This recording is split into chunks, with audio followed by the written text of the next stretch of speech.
Só há um mediador entre Deus e os homens, e ele não se chama João Calvino, Martinho Lutero, Edir Macedo, R.R. Soares. Ele se chama Cristo Jesus. Ele se chama Jesus de Nazaré. Ele é o caminho. O que é o humanismo? É o antropocentrismo. Tudo gira em torno do homem. Tudo é feito para o homem, pelo homem. Eu acho que tinha que mudar a Bíblia, porque para mim e por mim são todas as coisas. Glória, pois, a mim eternamente, amém. Você vê as ciências, a cultura, a política, tudo trabalha para convergir na satisfação, completude, realização do ego e do homem. Indústria cinematográfica, literatura, entretenimento, tudo trabalha para o homem ser o centro. E o extraordinário é saber que dentro da igreja está acontecendo isso. Um evangelho antropocêntrico, uma pregação que tem o homem como centro, uma mensagem que é preparada para a glória do homem, campanhas que são feitas para a glória do homem, louvores escritos que enaltecem o homem. Isaías diz: eu sou o Senhor e esse é o meu nome, a minha glória não divido com ninguém, e nem o meu louvor com as imagens de escultura. Deus não divide. Está muito enganado quem acha que a igreja, o culto, tudo que é feito é para o homem. Sabe por que você foi criado? Sabe por que Deus fez o mundo, o universo e fez você? Deus não precisava de você. Deus não sente solidão. Deus não precisa ajuda. Ele fez para manifestar a sua glória. Ele fez para manifestar o seu louvor. Ele fez, meu irmão, para a glória do seu poder.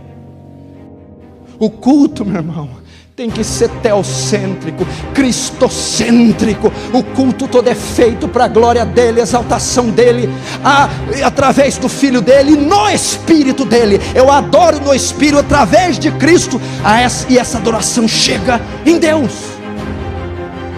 Estamos vendo isso.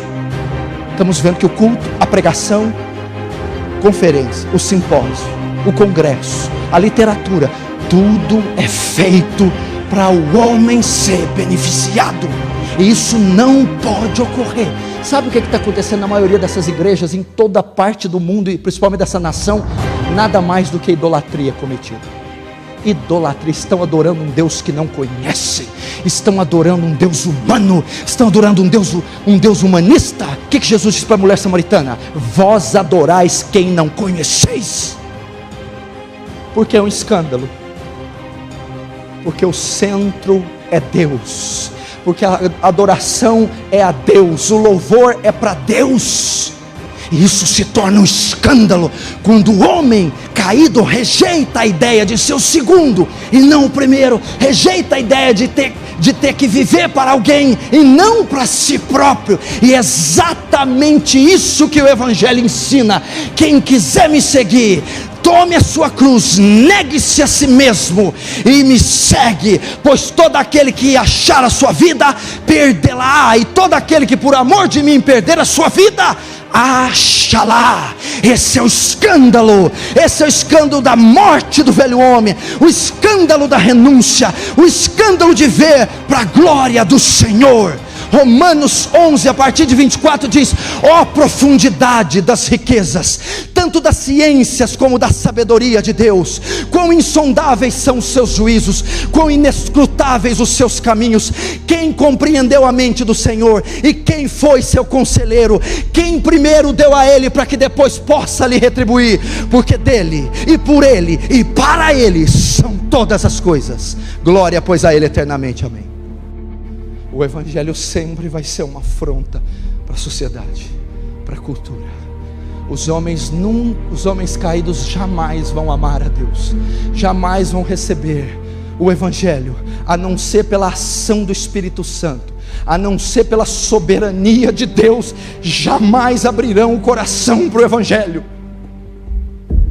E nós, os evangélicos, nós os que dizemos salvos, não, por favor, meu irmão, não diminua o escândalo da cruz, não diminua o escândalo do evangelho, não diminua a força da igreja. A igreja primitiva, histórica, caminhou militante, evangelística, debaixo do poder do Espírito Santo, não esse poder que rola, que pula, que joga paletó, mas o poder que justifica, o poder que santifica, o poder que levanta homens caídos e os salva. Esse poder é o que precisa nos alcançar.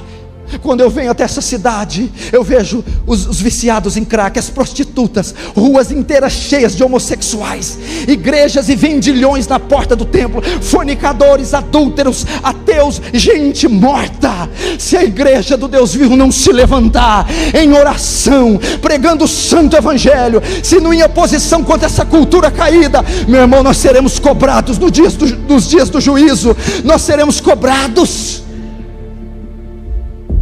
Olha, você jovem, Deus te escolheu porque você é forte, tem vigor. Lembra do teu Criador nos dias da sua mocidade. Come a palavra, passa horas estudando as escrituras, estuda os textos, decora os textos, vive os textos. Olha, os seus joelhos estão muito bonitinhos, eles precisam sangrar de vez em quando, você precisa chorar. Gasta tempo na presença, gasta tempo em evangelismo, caminha com pastores mais velhos, presbíteros e obreiros. Aprenda a pastorear, aprenda a evangelizar, aprenda a orar, aprenda a ser uma mulher de Deus, aprenda com as mais velhas, com as mulheres idôneas, santas, piedosas. Agora, nenhuma outra área tem sido tão afetada pelo relativismo, pluralismo, humanismo, pela superficialidade.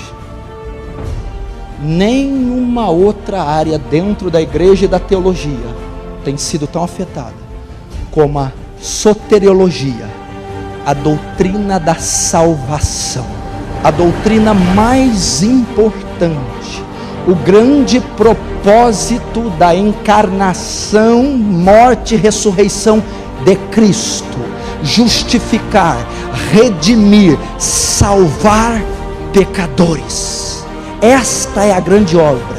Por isso que eu não entendo essas igrejas, as promessas, a rosa ungida, o carro ungido. Deus cura, liberta, batiza com o Espírito Santo e não sei o que. E a salvação?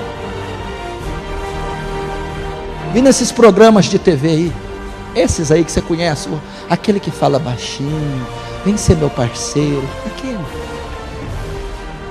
Você sabe, bandeira amarela, quanto testemunho, eu vomitei o câncer e a tênia, a saginata e a sólio, aleluia. Palmas para Jesus. Eu tinha um olho de peixe do tamanho da minha cabeça, Deus curou, glória a Deus. Eu tinha esporão, esporinho, eu tinha o diabo, Deus tirou, aleluia. Aí um dia estava a mulher na fila: pastor, essa noite eu fui salva, Deus perdoou meus pecados, eu senti. O pastor: tudo bem, mas o que ele curou, o que ele fez? Pastor, eu fui salva. Palmas para Jesus. Próximo. Isso não é para rir. Sabe o que eles estão fazendo? Percorrendo o mar para buscar um prosélito. E estão fazendo 2 vezes mais filhos do inferno, dando uma falsa segurança de salvação, diminuindo o sangue de Cristo, o sangue daquela cruz. E o principal propósito, desde a promessa de Gênesis: da semente da mulher nascerá aquele que esmagará a cabeça, esse ferirá a cabeça, e tu lhe ferirá o calcanhar, e este a cabeça. Ali começa a primeira profecia do Messias, Redentor e Salvador. Essa doutrina tem sido adulterada, esquecida, mal interpretada. Então nós temos uma nação que tem 50 milhões de evangélicos, e a maioria nunca foi salva. Um dia me convidaram para fazer uma entrevista e responder uma série de perguntas. Uma das perguntas estava escrito, era assim: pastor Paulo, você acredita que dentro de poucos anos o Brasil será uma nação completamente evangélica? Terá nela a maioria evangélicos? Eu disse assim: baseado em que fatos vocês estão dizendo isso? Baseado em que fatos você diz que a nossa nação é evangélica? Baseado em que fato você diz que esses 50 milhões de pessoas evangélicos se dizem cristãos, são cristãos? A grande verdade é que a maioria não possui nem uma doutrina da segurança da salvação e nem da certeza da salvação. Então talvez você entrou aqui com doenças e queria uma cura, entrou aqui com um casamento complicado, com problemas emocionais, e tem tantas necessidades, mas nenhuma delas se equivale à vida eterna. Nenhuma delas é mais importante do que ser justificado por Cristo. Nenhuma delas. 1 João diz: e temos nele, Cristo, esta promessa, qual? A vida eterna. E você precisa saber algo essa noite sobre a salvação.